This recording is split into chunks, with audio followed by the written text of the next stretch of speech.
It's good to be here again. Yeah, the documentary Crystal City is going to be have its New York premiere this Saturday evening, and it's sold out at the LGBT, the Gay Center in New York on 13th Street. So I'm really excited about that.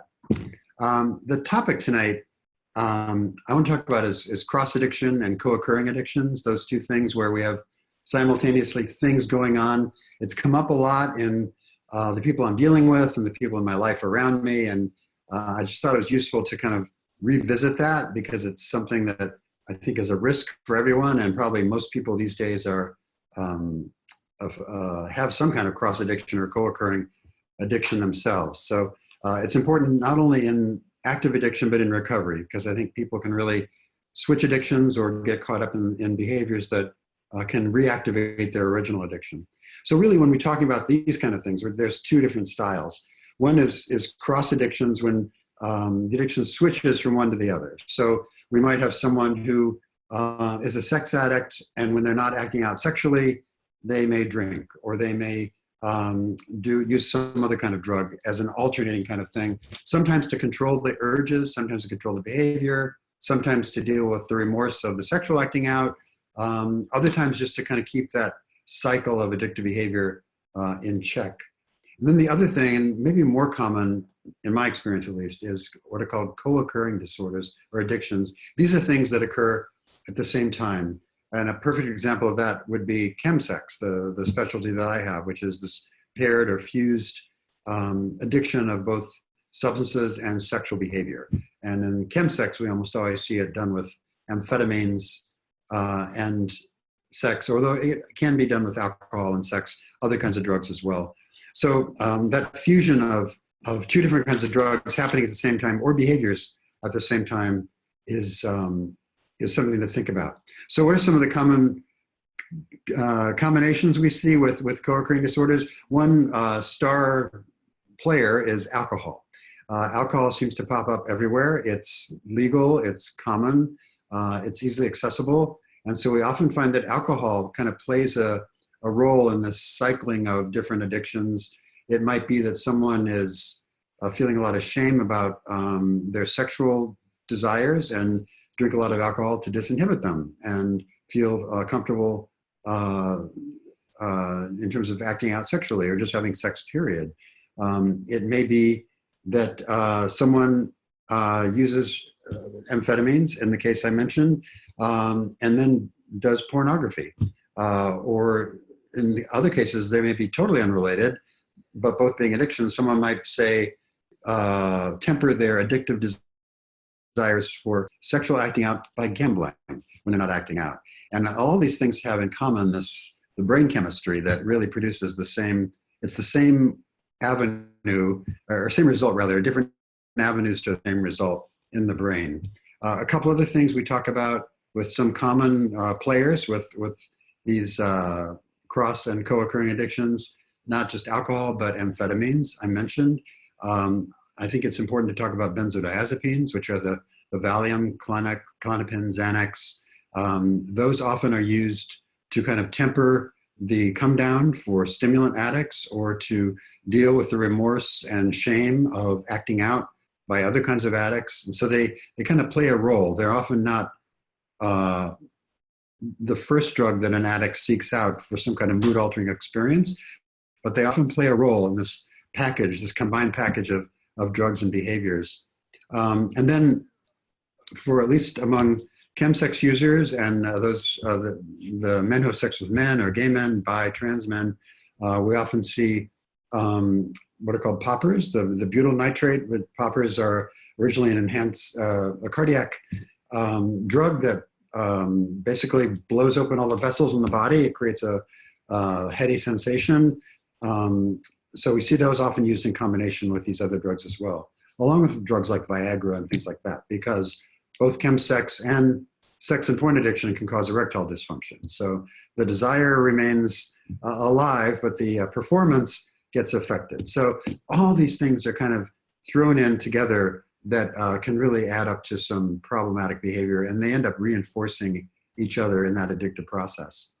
There's many different varieties. In our clinical lectures, we talk about 11 different combinations of these. I want to just give you a couple examples. of those. I mentioned one, that would be that alternating, that cross addiction where it alternates back and forth, say between binge drinking and sexual acting out. There may be inhibiting behaviors where someone actually uses a drug or behavior to keep or inhibit their primary addiction. So if someone is trying to control their sexual acting out, they might get into gambling. Or when, in a common experience of my peers in AA and NA is when they get into recovery, give up drugs, they gain 50 pounds because they find food, or they run up $10,000 in credit card debt because they find shopping. And again, all ways to kind of get that dopamine high that people are looking for. Disinhibiting, classic example, using alcohol to disinhibit feelings, to kind of get comfortable with sexual behavior. That would be a co-occurring addiction if it gets problematic. And then final example that I see a lot is these fused behaviors where because of most addicts, I think, are chasing that first incredible addictive high that they experienced maybe the first time they used drugs, the first time they, or the first few times they were acting out sexually.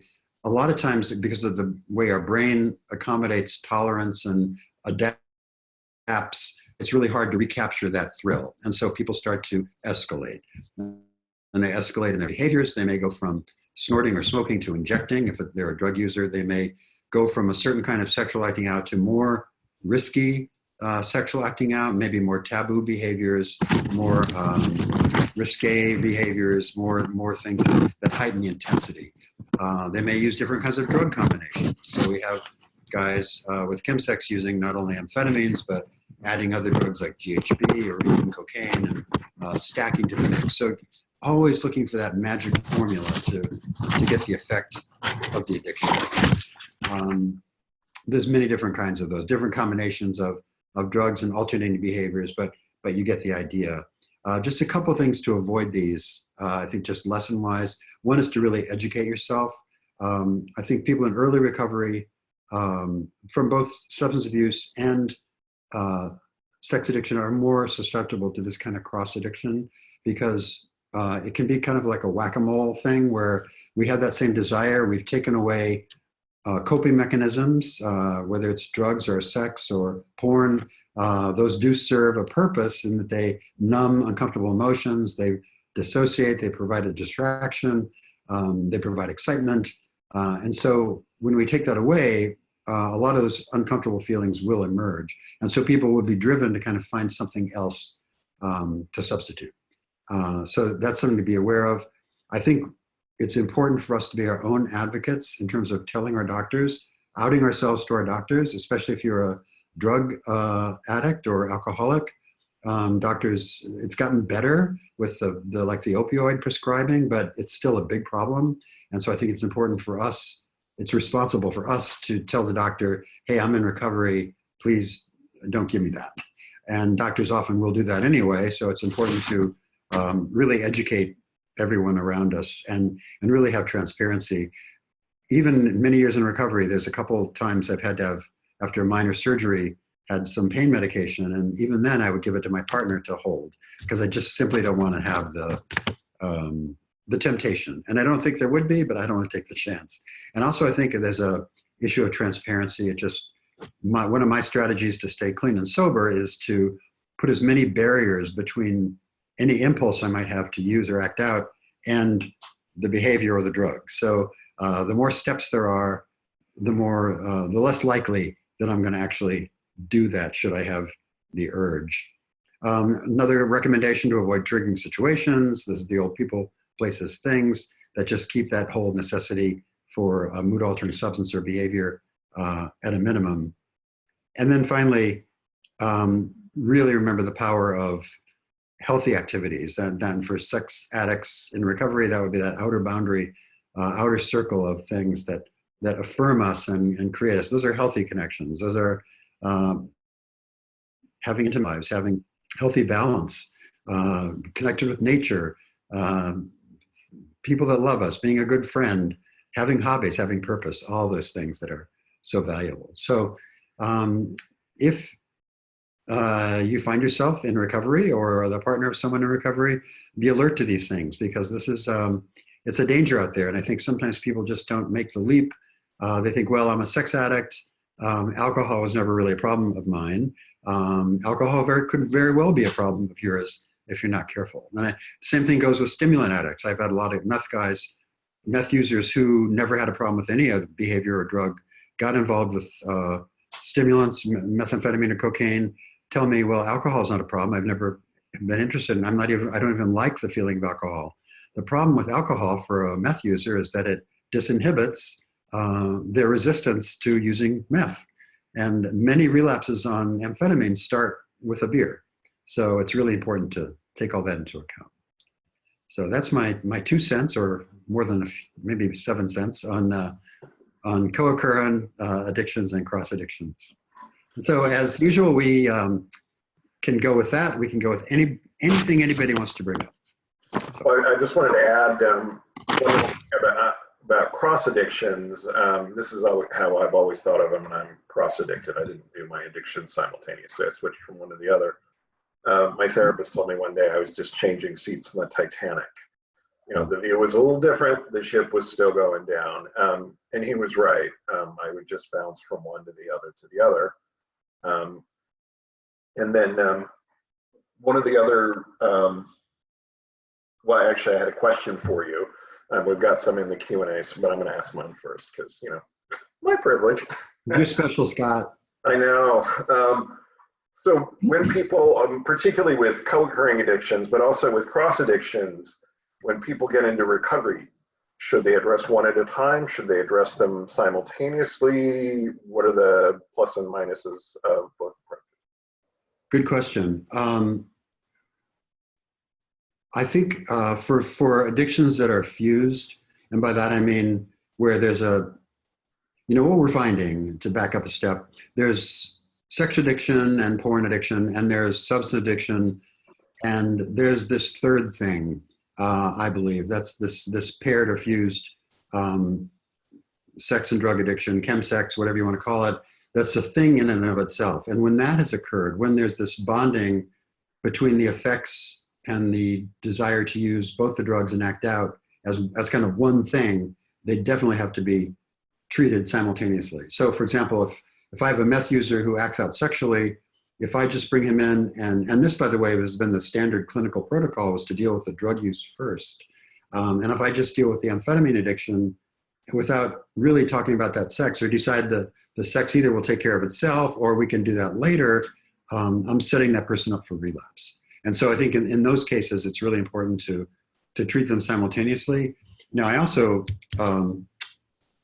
sometimes I think you have to stage. There's maybe for example, when I got into recovery from alcohol and drugs, one of my rationales for my addiction was that I did lots of things to avoid quitting drinking and alcohol, including getting a cat and getting a master's degree and becoming a vegetarian, all these crazy things that had nothing to do with my addiction, but I thought they would work. And I also quit smoking a year before I stopped drinking. And when I got in AA, my very first night, I picked up a cigarette. And I'd smoked for a year, and on my first anniversary, I quit.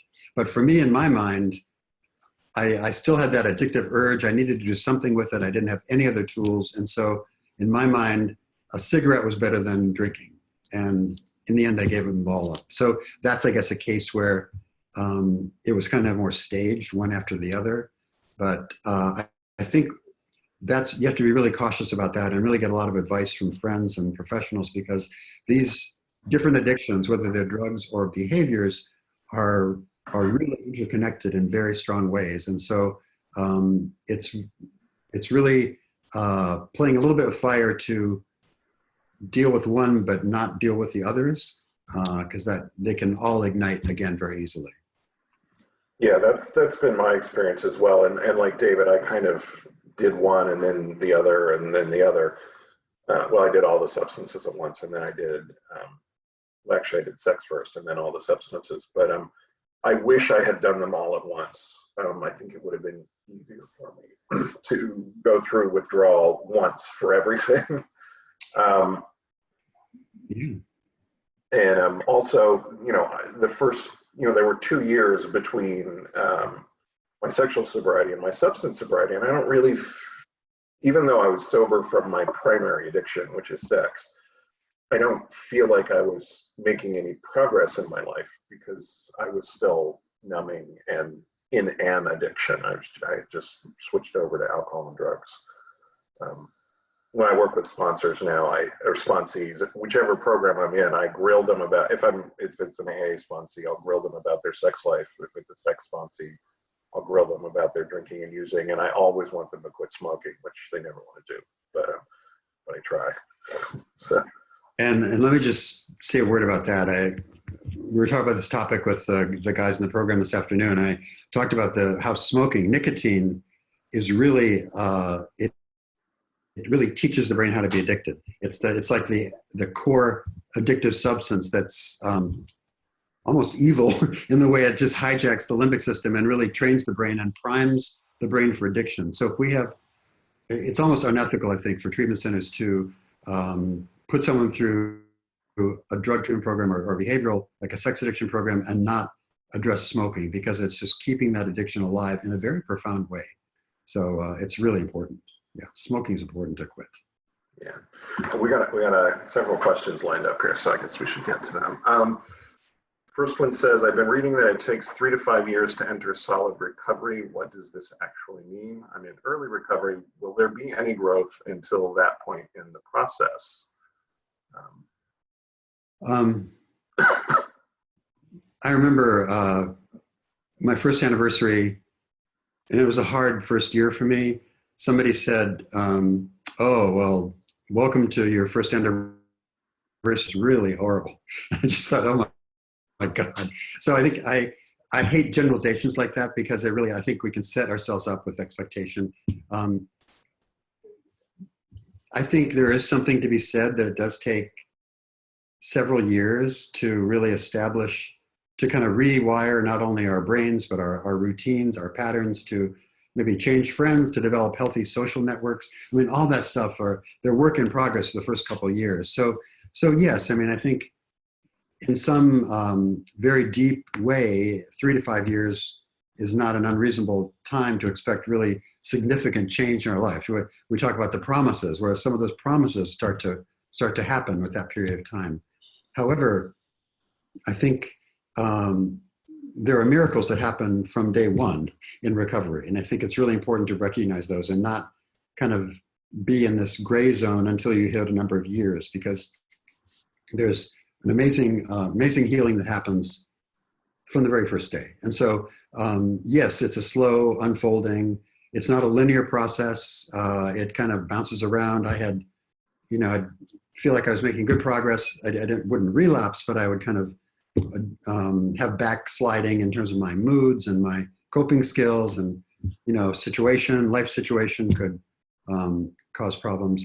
But hang in there, be in early recovery, enjoy it, lay the foundation. I mean, it's there's growth every single day in recovery. I guarantee it. It just may not be visible or manifest clearly, but believe me, it's taking place. And you will feel it. It's just to have that complete transition in your life, I think does take time. Because think about how long, and I don't know how long you were in your addiction, but think about how many years it takes to kind of create the addictive life that we create. And it takes a while to change gears and move out of that as well. And Scott, what's been your experience with that in time? Yeah, I mean, somewhere between 3 and 5 years is when I started to, I don't feel empathy for other people. That was a big deal. Like, I actually started to care about other people, started to feel a connection with a higher power, things like that. Those were not immediate, but life can get better right away, particularly if you are willing to reach out and be social with people in the program. And you can go out with a bunch of newcomers and have fun together, or you can go out with some old timers and have fun with them. Solid recovery is kind of a nebulous term. Solid recovery is when you're not drinking, using, or acting out. To me, that's solid recovery.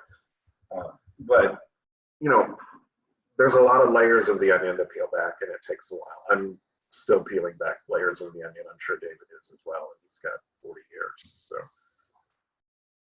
and they're still coming off. You know, it's a process that never stops. Nor do I want it to stop. I mean, still making discoveries, still learning things, still changing things in my life, and that's great. And for me, and I think for a lot of addicts, my addiction was all about avoiding life and like not being present in my own life. And so to really embrace and be alive, I think is really important. But it's taken time. I was resistant. I was resistant to life for a long time in my recovery. I really learned how to live through the 12 steps, honestly, and a lot of therapy. But yeah. Looks like we have a related question here. Will I always be powerless in the sense that I will always need others to help me through difficult times? Or will, at some point in those moments late at night when nobody in my support network is available, will I have the skills to cope on my own? Wow. Okay. So I don't think of powerless as an inability to take care of myself. I think powerless for me, is powerless over certain addictive behaviors or certain drugs, and my inability to control that once I open that floodgate. So powerlessness to me is a positive thing in that sense, and I understand it. Those things are bigger than me, and I just don't want to mess with them. I think maybe self-sufficient or some other word might substitute in there, but the same, always want to need others to help you through difficult times. I think, yeah, you probably always do want to have others to help you through difficult times. I mean, I think it's important for us to be self-sufficient to the point where we can carry ourselves until we can get support from others. But I don't think it's a goal, at least of mine, to be so self-sufficient that I don't need anybody or that I can do it by myself. Because that thinking of being able to do it by myself always led me to trouble. I never could quite do it by myself. So I think the ability to ask for help, to reach out, to be vulnerable, to say I messed up or say I'm scared or whatever that might be, is really important. And I think that those moments late at night were a real problem for me for many years, actually, because sleep was messed up for a long time for me. And so I just got a list of people. I think we've talked about this before, Scott has as well, where I asked them, can I call you 24/7 for those moments? And I did find that list and I did use it. So I think it's important to have to build a resource and support network that is available for us all the time. And I don't think it's a worthwhile goal to try to become so independent that you can handle everything on your own, because I think ultimately you're going to encounter something that is bigger than you. And so I would encourage you to focus on the social support network. Think about powerlessness as dealing with your addictive behaviors and not about your ability to handle something on your own. Because I think that's setting yourself up for, if not failure, for a lot of discomfort and emotional pain. Yeah, and I wanted to reiterate one of the things that David started out with about powerlessness. It doesn't mean that you can't take care of yourself. It means there's some aspect of your life when you open the door that you can't control. In Alcoholics Anonymous, somebody will talk about, I wish I could just have 3 drinks because that 4th one puts me over the edge, and everybody laughs and says, when you get hit by a train, it's not the caboose that kills you. It's the first one. And they're like, oh, I can't drink the first one. That's because that's the one I'm powerless over. It's on. And sex addiction, I can't go on for 5 minutes and look at porn. I can't. It just doesn't work for me. Never could, never going to be able to. And I would also say, there's a happy medium between relying on other people and having a skill set that develops over time. I wake up in the middle of the night now, I can sit and do an 11-step and write a gratitude list and usually go right back to bed and I'm fine.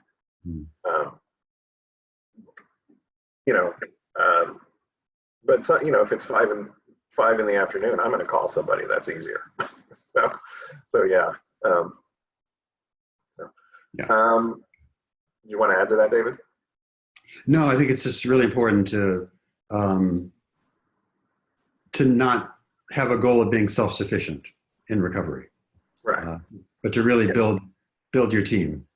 Yeah, I mean, we go to 12-step meetings. We sit in groups like this. We work the 12 steps, so we have some type of a defense against being triggered. But we're still going to get triggered, and we are still going to need other people at times. You know, sometimes we'll be more resistant. You know, 5 years from now, you're going to be a lot more resistant to triggers than you are today. But you're still going to get triggered. Right. Next question, would porn and video games count as co-occurring? Good question. Well, that's an interesting question.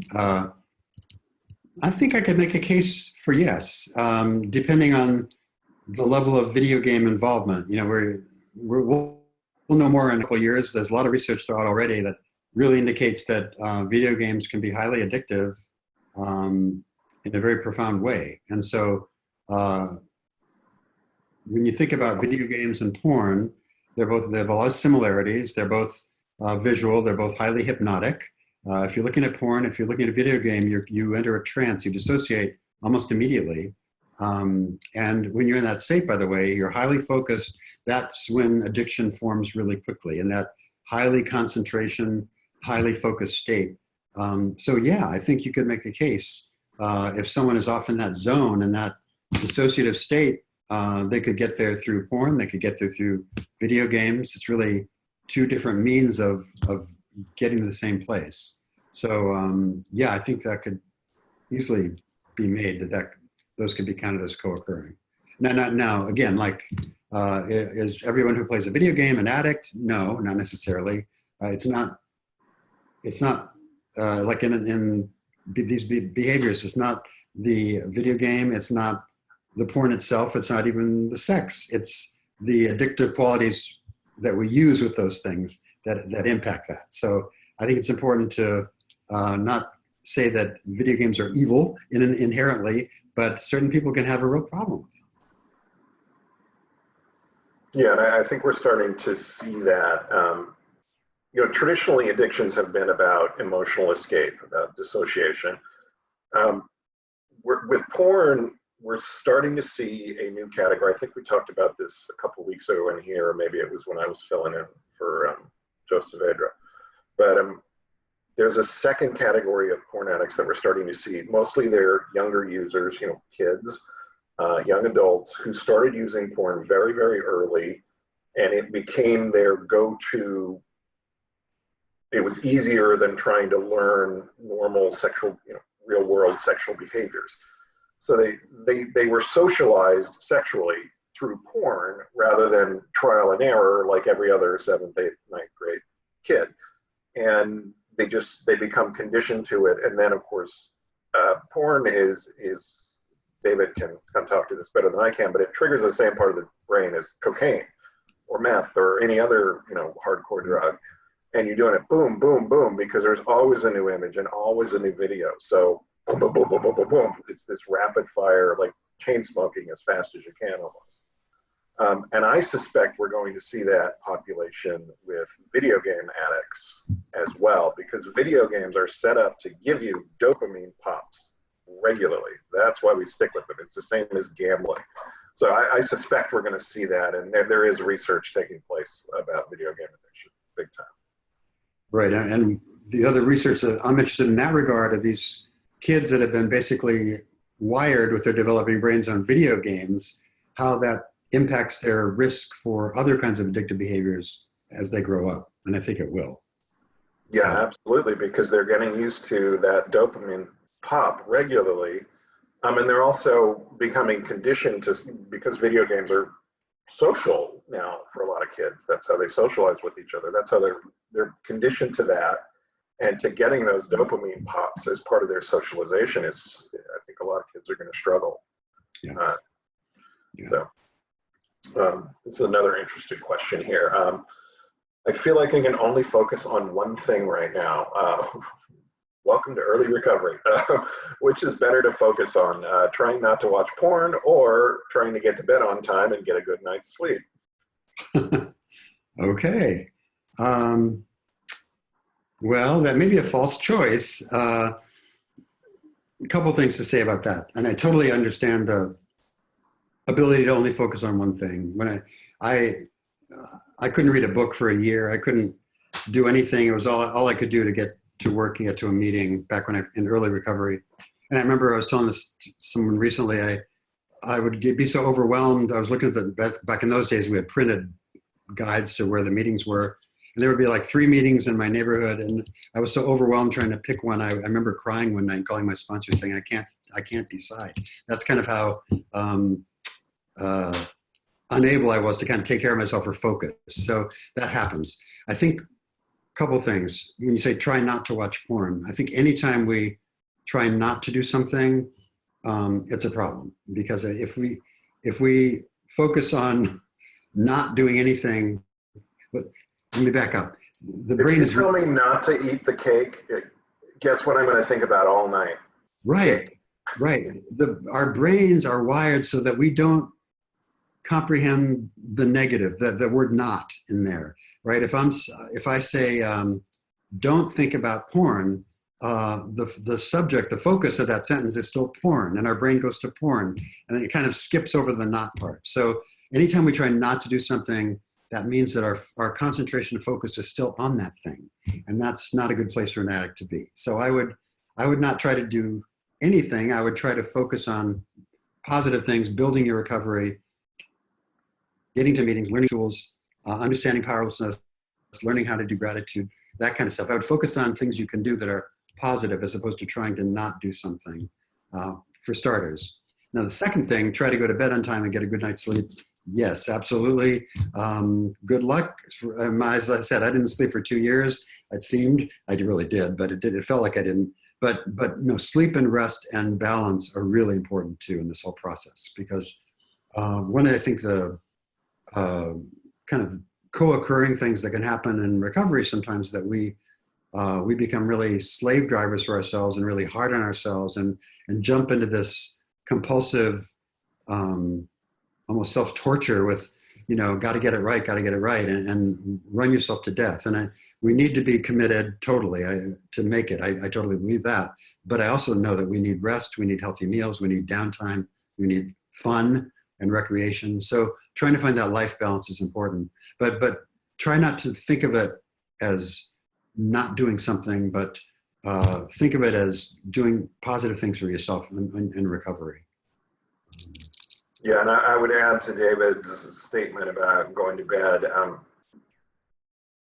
Trying to get a good night's sleep is like, trying to grab the moon. I have no control over when I'm going to fall asleep. I can control when I go to bed. I can't control when I'm going to fall asleep. And I've learned that if I get worked up about not being able to fall asleep, then I'm really in trouble. So just, I've learned to just sit with it. But yeah, go ahead. There are some things therapists talk about in terms of, they're called sleep hygiene, which are kind of important to, and it's common sense, but it's not doing anything stimulating the last couple of hours before you go to bed. It's not drinking or eating. A lot of people recommend not watching TV. Certainly don't watch the news and try to go to sleep. That's going to keep you awake for a while. And hot baths, warm milk. I mean, all those kind of classic things really do work. But just kind of soothe yourself. There's also different progressive relaxation kind of exercises you can do that do help in terms of just relaxing.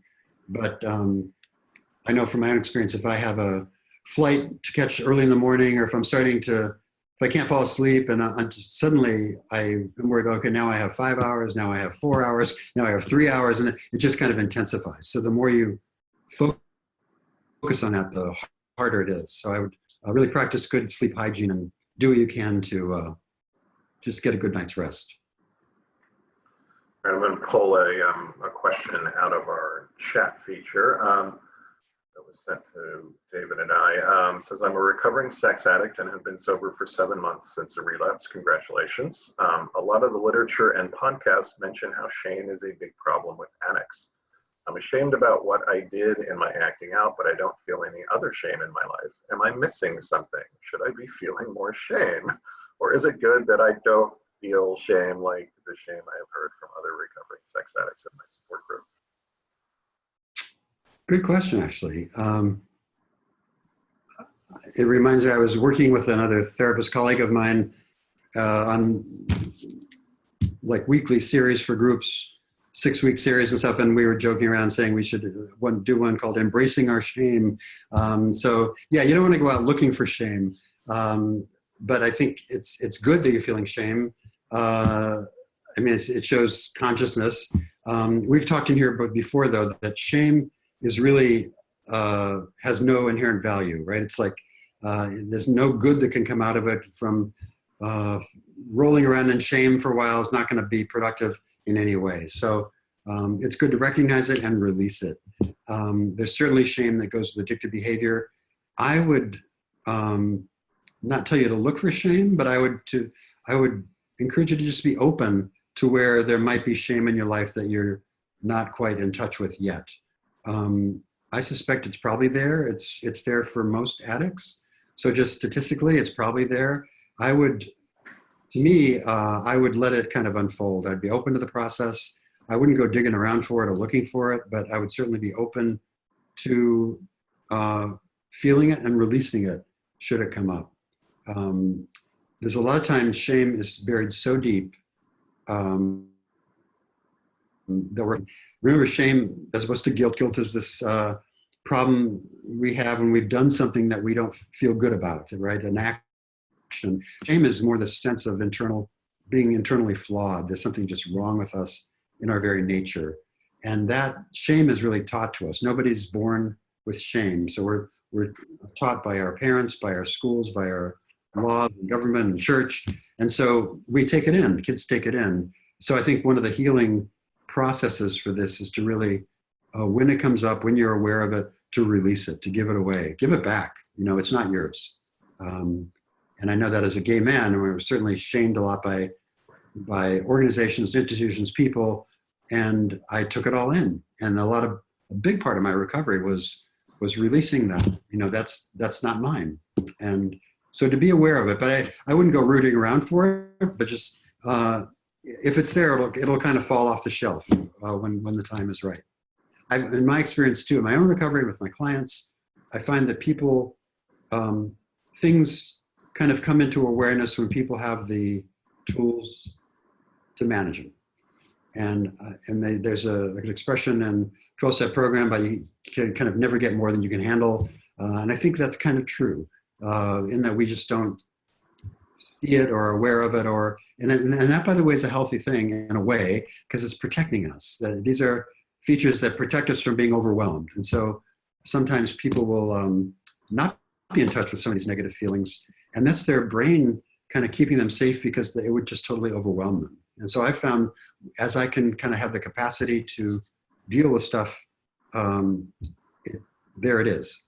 So yeah, just be alert to it and watch for it and be open. Yeah.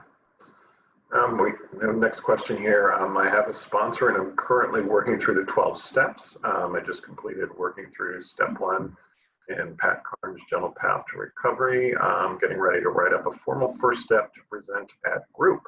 My question is, how do I know for sure if I'm ready to move on to step 2? Wow, good questions again. So I think a thorough step 1 is really important, and that's really the foundation for everything. Some people keep it very simple. Some people go into more detail. I think following the guide there is a useful thing because that's paced in a proper way. When I did the steps, especially the first time, I went over them, each and every one, with my sponsor. And I think it's important to get feedback from your sponsor or from other people if you're ready to proceed to step 2 or not.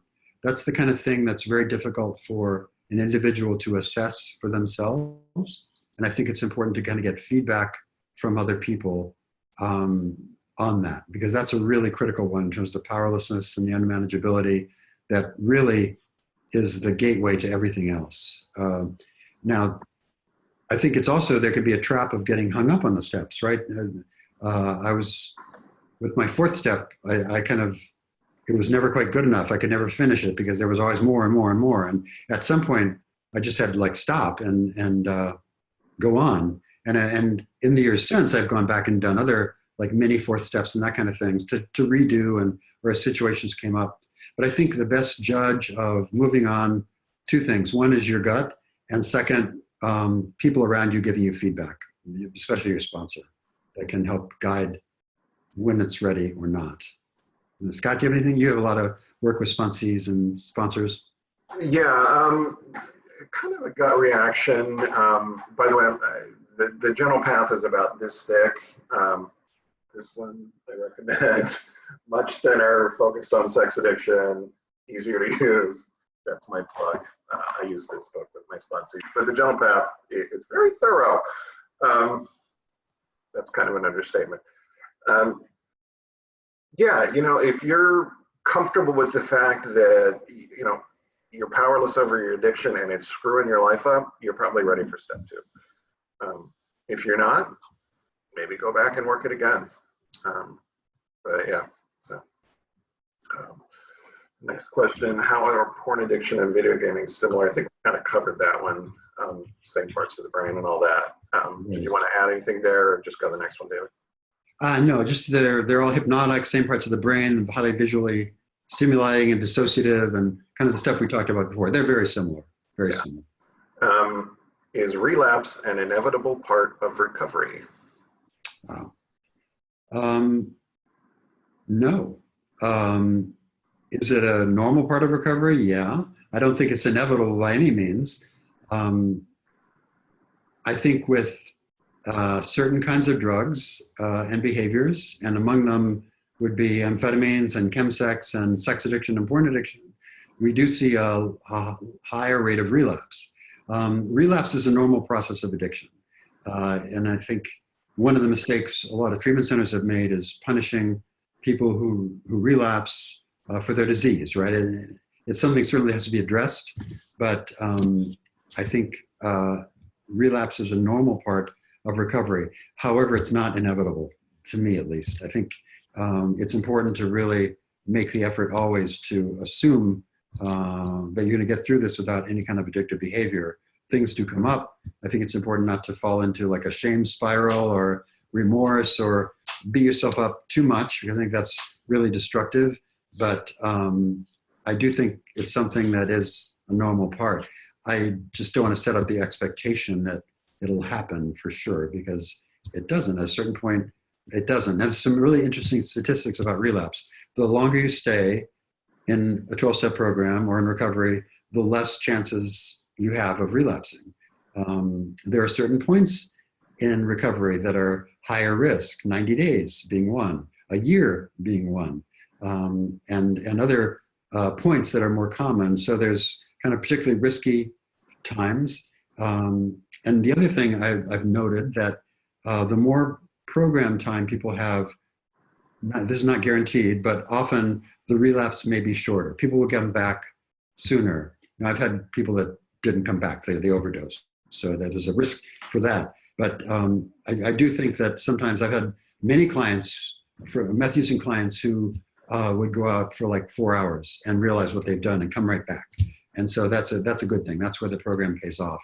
But yeah, relapse is something that it's a part of this process. I certainly wouldn't say it's inevitable by any means. Yeah. Yeah, I know people who, you know, had their last drink on the plane as they were flying to relapse and died 20 years later, never having had another drink. You know, people who walked into an AA meeting in 1968 and they haven't had another drink. But certainly not my story. You know, I was in program for 2 years before I got sober in one of my addictions, and it was another 2 years before I got sober in the others. You know, I think there's some research that says something like 10% of the people who go to an AA meeting never have their first AA meeting, never have another drink. That means 90% of the people who go to their first AA meeting have another drink at some point. a lot of people, when they go to the first meeting, they have no interest in getting sober. They're there because, the judge sent them there or whatever. So, those stats would be a little bit skewed. In sex addiction, my experience is hardly anyone. As a matter, I don't know anyone who never relapsed in sex addiction recovery.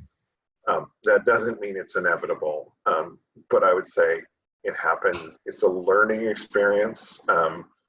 We dig through it, we figure out what went wrong, we figure out what we're going to do differently next time, and those relapses get further apart and shorter, as David said.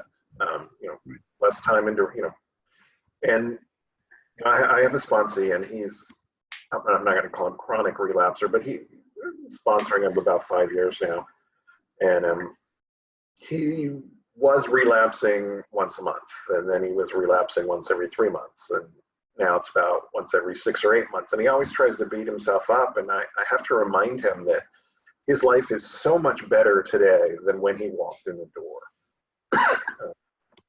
And that's kind of a harm reduction model, which I'm not a big fan of. Yeah. I prefer, sobriety as it's defined in each program, but it's still a lot better than it was. Yeah, absolutely. By the way, the statistics that show no matter what door they walk through, in other words, if they're court mandated or if they come voluntarily, in the end, the statistics are pretty much the same in terms of outcome.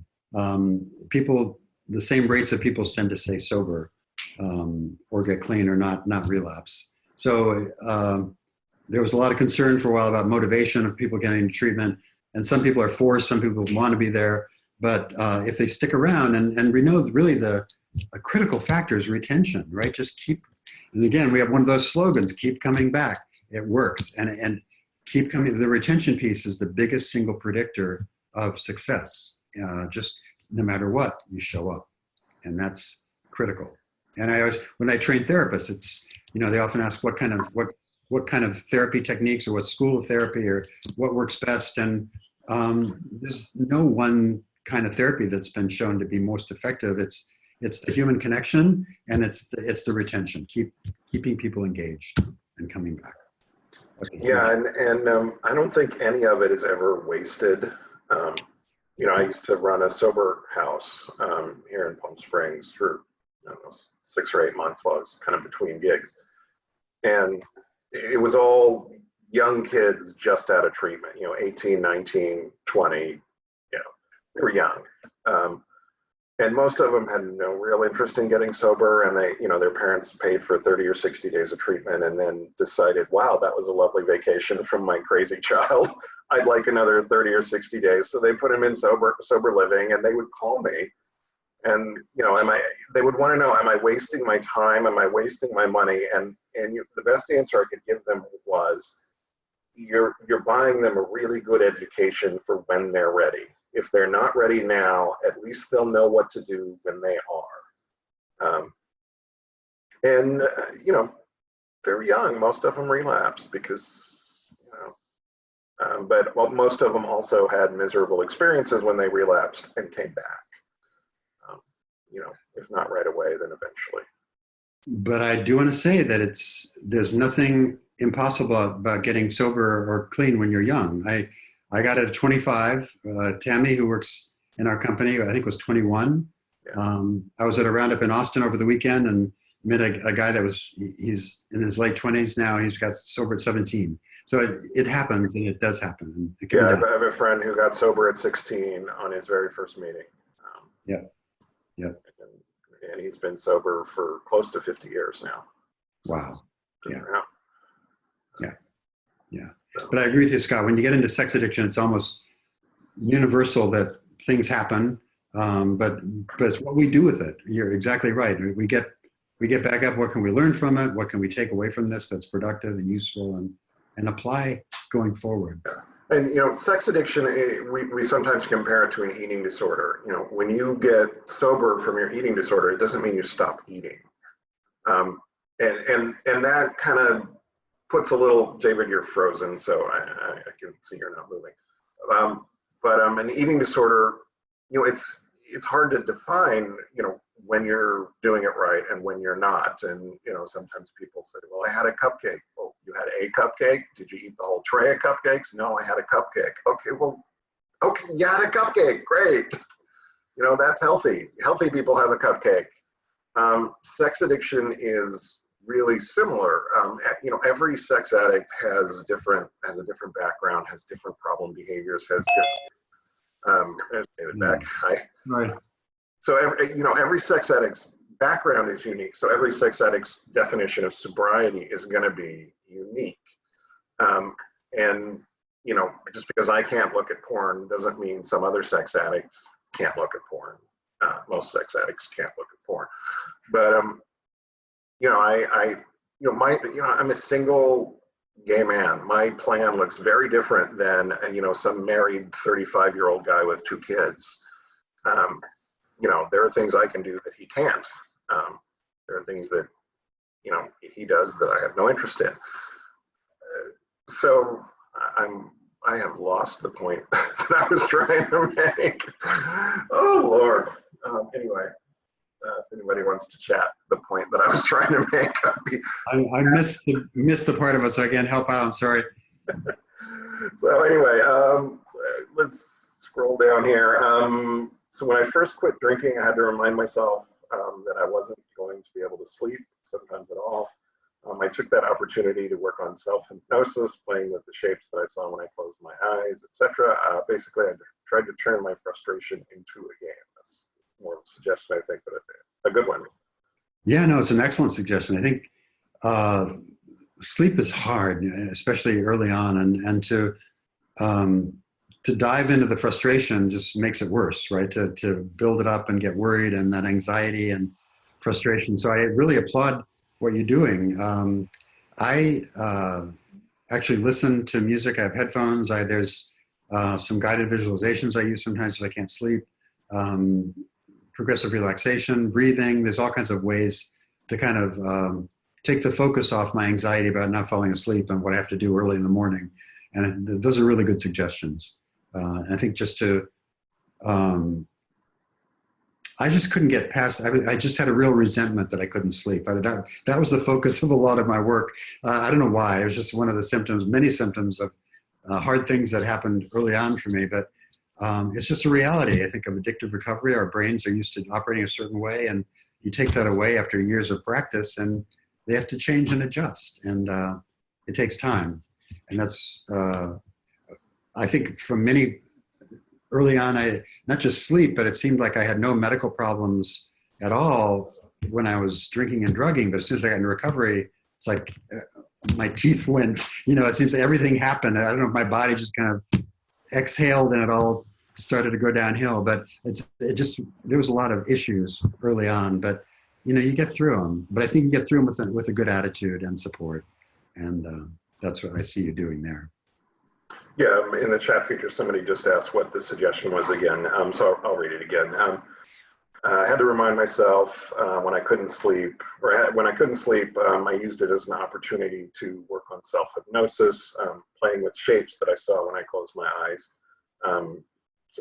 This individual turned the frustration into a game, and David mentioned some other techniques, breathing and all the good relaxation things that I'm terrible at.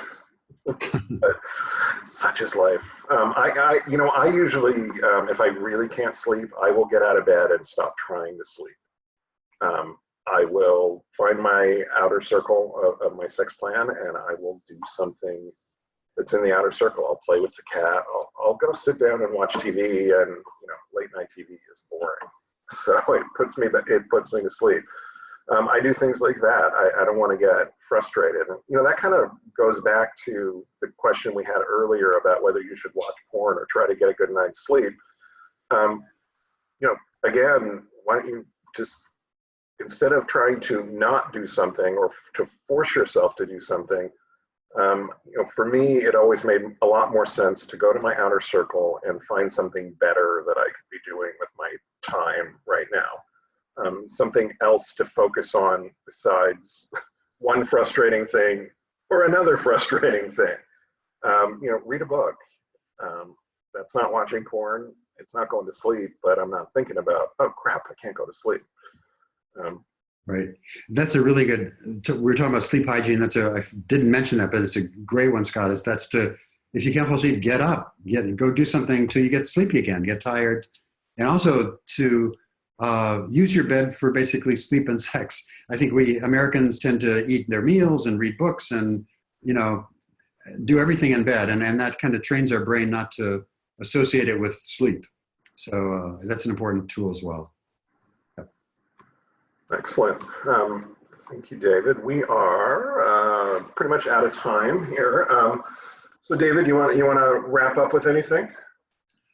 Yeah, just to remind people to really be aware of these other kind of addictive behaviors and substances that you might not even think about having a relation to your primary problem, and just be alert to those subtle connections that can reinforce the addictive behavior in ways that you don't want.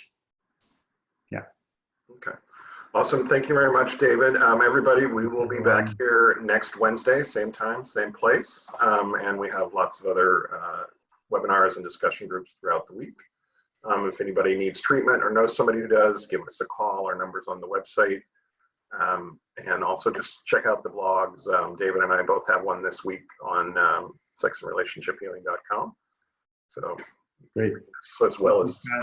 Thanks, everyone. Have a good week. See you next week. Bye.